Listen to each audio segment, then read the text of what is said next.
لخت شدن امیر تتلو با دوست دختراش در پتو. منو لخت کرده. فیت جنجالی امیر تتلو و گندم در موزیک گرگ 3. 70 روزه که من از تو خبر. کلیپ جدیدی از امیر تتلو و نیو فیس هاش منتشر شده که در پتو هستند و در حال عشق و حال و جوجه کشی که با هم این ویدیو رو میبینیم. نه خوبه همه چی.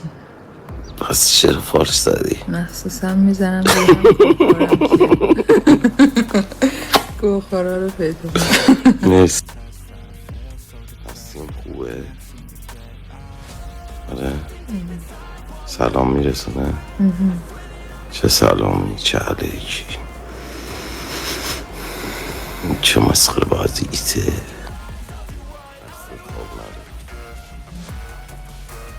نره اینو خوده کنه اون کوچولو هرته کنه درسته. بازم میذارم گیتار بدم. دیشب نخوابی بود؟ نه چرا؟ منتظرم تحت بیدار شه. خب بیدار بشه. دیگه گفتم بخوابم ریا میشه. چرا اینقدر گرمونه تاقه؟ این تو خواهد پتورم بغل کرد. منو لخت کرده. بیا خودم پوششت میدم. پوشش خبری بده. بیا پوششت میدم هیچکی تنتو نبینه. شکیبا رو بپوشون. شکیبا رو؟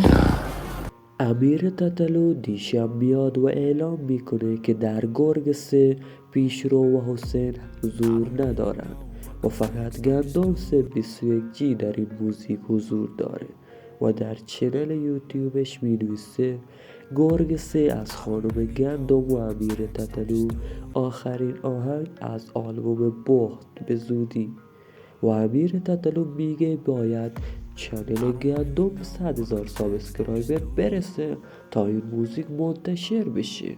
دوستان به نظرتون این درسته رپرهای محبوب مثل پیشرو و توهی در این موزیک نباشن و یه خواننده تازه کار تو این آهنگ باشه و شرط 100,000 تایی برای پخش این آهنگ باشه؟ حتما نظرتون رو توی کامنت ها بگید.